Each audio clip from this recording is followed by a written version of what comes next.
Assalamualaikum warahmatullahi wabarakatuh. Bismillahirrahmanirrahim.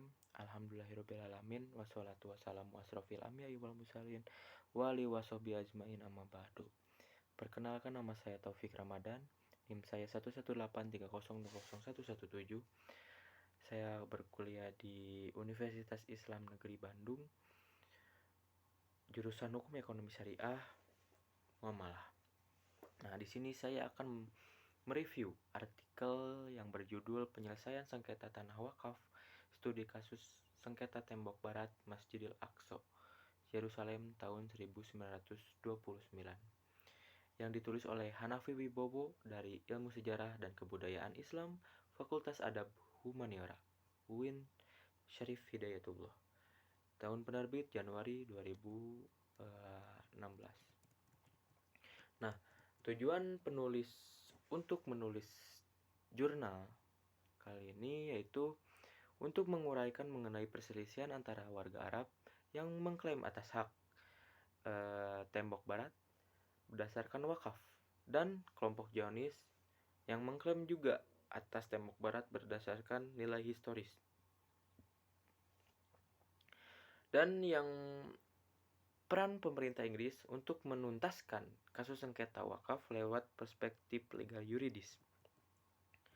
Nah, metode penelitian yang diambil dari artikel ini yaitu menggunakan cara kajian pustaka di mana penulis menulis berbagai sumber daripada literatur seperti buku, internet, jurnal, dan yang lain untuk mencari suatu permasalahan dan menyusun memecah masalah. Selain itu, penulis pun mewawancarai Duta Besar Palestina untuk Republik Indonesia yaitu Fariz Al-Mehdawi.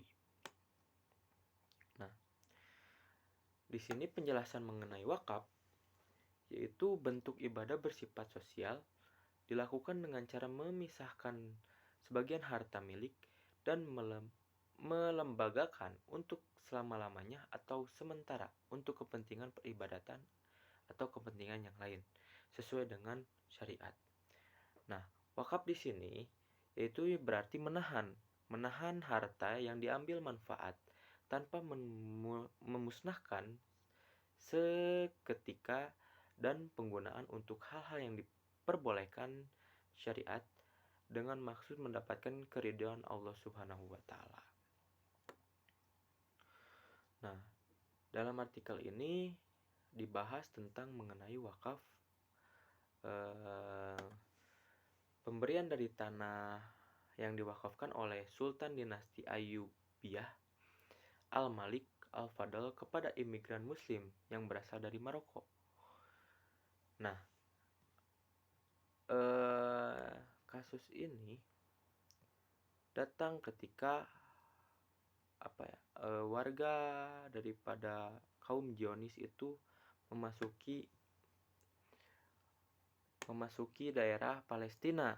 Nah, di sini Inggris yaitu bersimpati kepada kaum Yahudi untuk memulangkan ke tanah yang dijanjikan. Ya, di dalam satu tokoh yaitu Menteri Luar Negeri Inggris yaitu bernama Arthur Balfour pada tanggal 2 November 1917 dia mengirimkan surat untuk mendukung atas gerakan Zionisme gitu atau kaum Zionis atau kaum Yahudi. Dan beliau mengirimkan surat kepada Lion Rothschild. Di sini Lion Rothschild sebagai pemimpin Zionis atau Yahudi. Nah, di dalam deklarasi Balfour dan adanya mandat dari Inggris yang di Palestina menyebabkan Inggris harus memenuhi hak masyarakat Yahudi untuk membangun tanah air bagi mereka di Palestina. Inggris juga harus mendukung dan juga memudahkan imigrasi Yahudi. Nah, pada tahun 1925 sekitar 34.000 kaum Yahudi dari Polandia berimigrasi ke Palestina untuk menyelamatkan diri. Karena di Polandia kaum Yahudi itu tersingkirkan atau diasingkan gitu. Diasingkan di Polandia ini. Nah, lalu berdatanganlah 34.000 Yahudi dari Polandia ini berimigrasi ke Palestina, dan di situ mulai terjadi masalah dengan pengklaiman atas kepemilikan tembok tersebut dengan landasan kaum Yahudi itu berlandaskan kepada nilai historis. Nah, nilai historis gitu. Jadi kaum Yahudi itu mengklaim tembok itu sehingga sampai kaum Yahudi itu ingin membeli tembok itu gitu.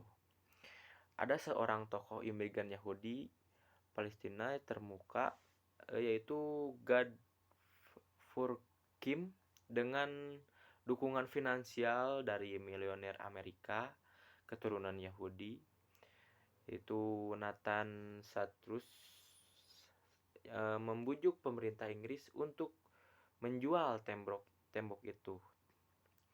Nah, organisasi imigran Yahudi Palestina, yaitu Fad Adlon, bahkan bertindak lebih lancang gitu. Mereka menyerang pemerintah Inggris agar memberikan tembok itu gitu, kepada bangsa Yahudi gitu. Nah, di sini seiringnya berjalannya waktu, kedudukannya Yahudi di sana sudah mulai meresahkan bangsa Arab, karena mereka sudah berani membawa kursi, membawa sekat untuk mereka beribadah di tembok tersebut. Nah, disitulah mulai terjadi pergesekan antara Yahudi dengan bangsa Arab, karena bangsa Arab tidak terima ini gitu. Karena pergerakan ini, bangsa Yahudi itu seakan-akan ingin menguasai tembok barat tersebut. Nah, padahal jelas bahwasanya tembok tersebut bagian wakaf dari tanah kampung Maroko gitu. Nah, pada tanggal 25 September tahun 1928 bertepatan dengan mulainya Yom Kippur atau beribadahnya bangsa etnis Yahudi. Nah, kaum Yahudi itu membawa sekat pembatas pembatas untuk memisahkan antara laki-laki dan perempuan ini ke tembok barat. Nah, di sini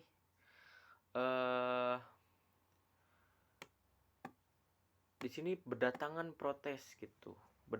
protes dari pihak Arab, dan mereka meminta pihak berwenang Inggris untuk memindahkan sekat tersebut gitu. Karena pihak Arab ini menilai bahwasanya pergerakan itu sebagai pergerakan pengklaiman gitu. Mulai pengklaiman dengan tindakan-tindakan tersebut. Nah, lalu dari sini pihak berwenang polisi Inggris pun menindak gitu.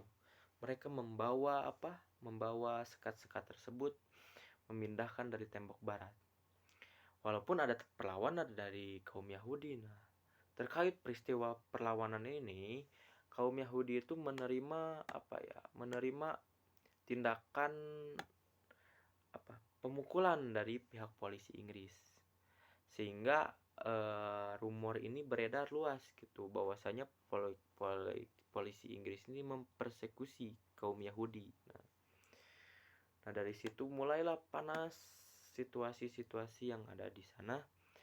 Nah, pada tanggal 15 Agustus, sejumlah anggota ekstremis Yahudi di bawah kepemimpinan Jeremiah Halpern berbaris menuju tembok barat sambil mengibarkan bendera Zionis dan menyanyikan lagu himne Yahudi. Dan pada tanggal 23 Agustus tahun 1929, huru-hara terjadi antara Yahudi dan Arab. Nah, di Yerusalem. Nah, di sini huru-hara ini dengan cepat menyebar luas ke penjuru Palestina dan mengakibatkan banyaknya korban gitu, maupun daripada pihak Arab maupun dari pihak Yahudi. Nah, pada hari terjadinya kerusuhan ini ada rumor yang beredar dari pihak Arab bahwa Muftin Al-Amin Al-Hushaini ini meminta mereka untuk melindungi Masjid Al-Aqsa karena kaum Yahudi berencana menyerang tempat tersebut. Nah, di sini kaum Yahudi kaum bangsa Arab itu bergerak walaupun dicegah oleh Mufti Al-Amin Al-Hushaini ini, namun tidak bisa karena masa sudah terprovokasi gitu kan. Nah, lalu lanjut gitu. Selain daripada kota Yerusalem, kerusuhan ini ada di kota yang bernama Hebron.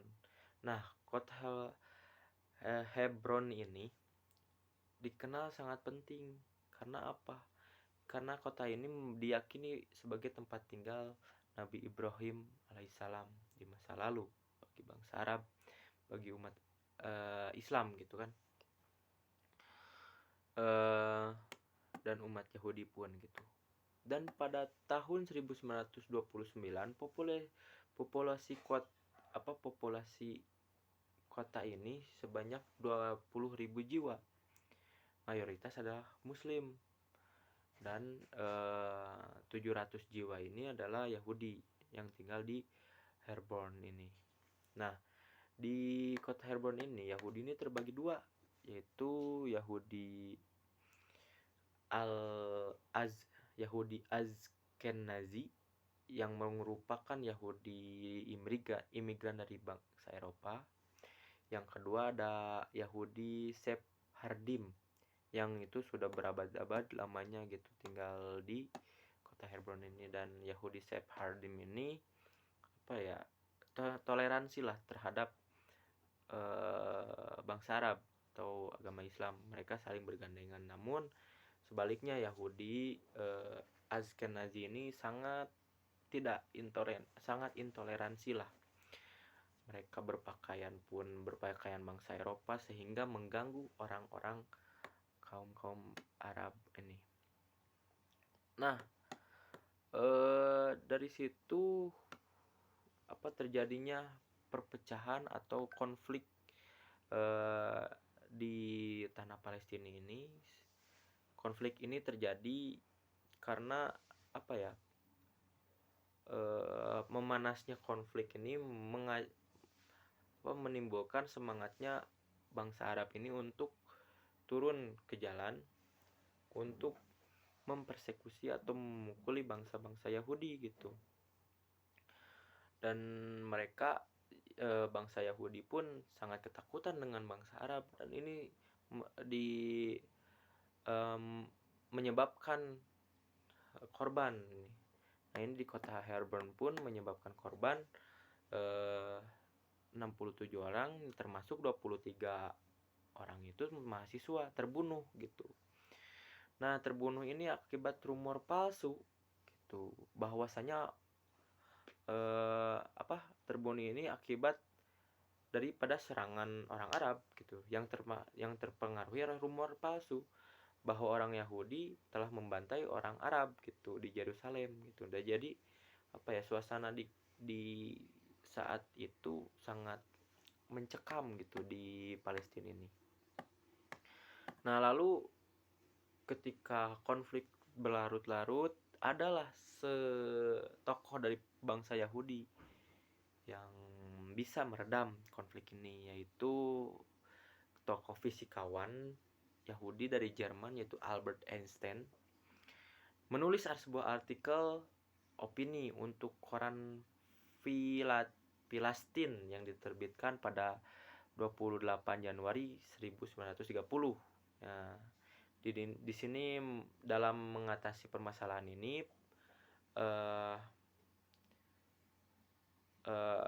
Albert Einstein pun menulis bahwasannya agama itu kita harus kita harus menjalani agama masing-masing gitu. Nah, pokoknya mah di sini Albert Einstein ini bisa mendamaikan itu situasi di situ sehingga pemerintah Inggris bisa menyelesaikan gitu kasus sengketa ini. Nah, tapi pemerintah Inggris ini berpatokan kepada hukum Islam yang berlaku sejak era Turki Utsmani.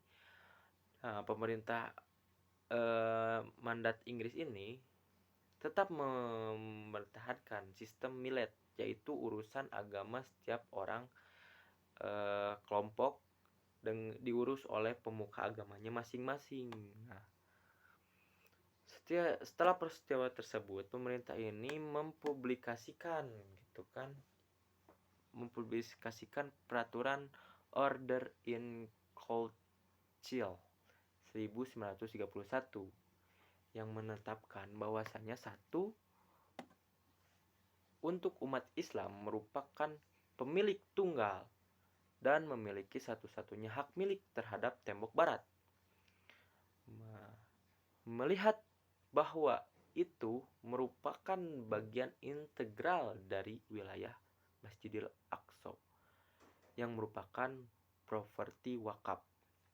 Nah, yang kedua, umat Islam ada juga merupakan pemilik sah atas wilayah sekitar tembok barat sehingga kampung Maroko, karena properti yang disebutkan tersebut adalah tanah wakaf menurut hukum syariat Islam, didedikasikan untuk tujuan amal.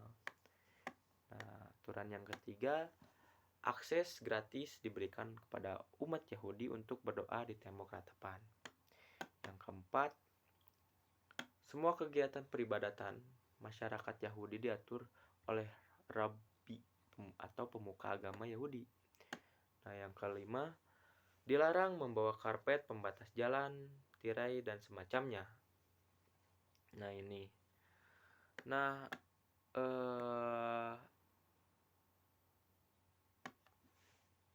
itulah keluar daripada peraturan Order in Council ini menetapkan bahwasanya pemilik tunggal atas tembok barat yang ada di Masjidil Aqsa itu dimiliki umat Islam.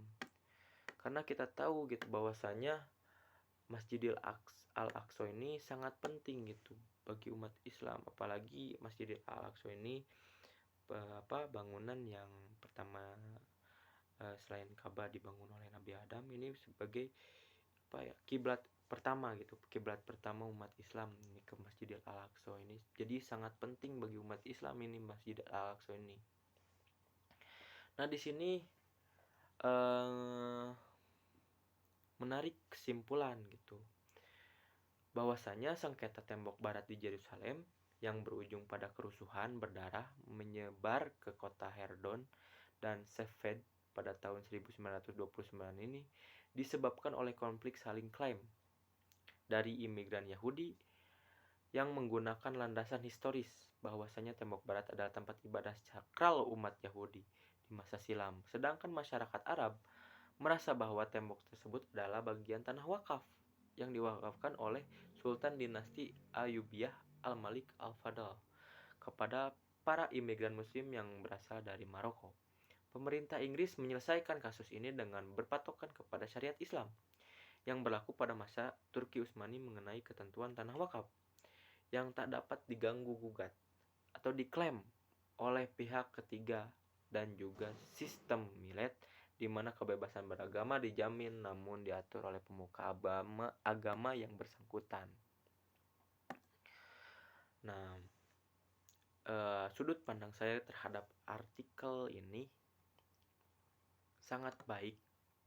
Mengapa sangat baik? Karena jelas dijelaskan sejarah Yahudi masuk ke Palestina, lalu pergerakan Yahudinya di Palestina untuk untuk menguasai tembok barat ini seperti apa gitu, untuk memenangkan kasus sengketa ini seperti apa, ini dijelaskan di artikel atau jurnal ini. Dan di akhirnya menarik kesimpulan bahwasanya dikeluarkanlah peraturan yang dinamakan aturan Order in Council yang dikeluarkan oleh pemerintah Inggris, karena pada saat itu di Palestina ini terjadi penjajahan yang dijajah oleh Inggris gitu. Jadi aturannya dikeluarkan oleh Inggris. Nah, aturan ini pada garis besarnya memenangkan sengketa ini dengan dimenangkan oleh Islam gitu, karena mengacu saat zaman Turki Utsmani. Nah, di sini pembahasan yang lainnya sedikit dari saya mungkin, kenapa sih Inggris sangat ingin membantu kaum Yahudi gitu. Nah, di sini ada satu tokoh, yaitu pemimpin gerakan Yahudi itu yang namanya Lion Rothschild. Nah, Lion Rothschild ini berasal dari keluarga Rothschild. Nah, keluarga Rothschild ini menguasai perekonomian di Inggris. Jadi itulah intervensi besar kenapa negara Inggris ini sangat ingin membantu kaum Yahudi, karena adanya Lion Rothschild yang berasal dari keluarga Rothschild itu. Nah, yang kedua, dalam jurnal kali ini pada intinya sengketa yang ada saat masa lalu ini dimenangkan oleh Islam karena adanya aturan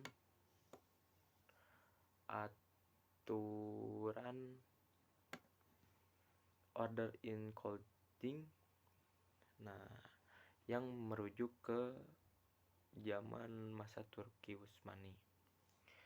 Lalu judul yang menarik untuk kelanjutan daripada jurnal ini, mungkin daripada judul itu mengenai penyelesaian sengketa tanah wakaf tembok barat Masjidil Aqsa. Namun yang bersengketa itu antara Palestina dan Israel. Karena dulu itu kan belum ada Israel, masih bangsa Yahudi, dan sekarang ada Israel. Nah, apakah wilayah Masjid Al-Aqsa dan tembok barat itu masih hak milik agama Islam atau bangsa Arab, atau sudah berpindah ke bangsa Israel gitu, atau bangsa Yahudi? Nah, itu kelanjutan dari jurnal ini, karena jurnal ini membahas tentang masa lalu, dan yang masa sekarang ini rasanya belum ada yang saya tahu itu belum ada kejelasan bahwasanya tembok barat ini siapa yang memiliki gitu, apakah masih bersengketa atau tidak. Jadi jurnal yang menarik untuk pembahasan selanjutnya yaitu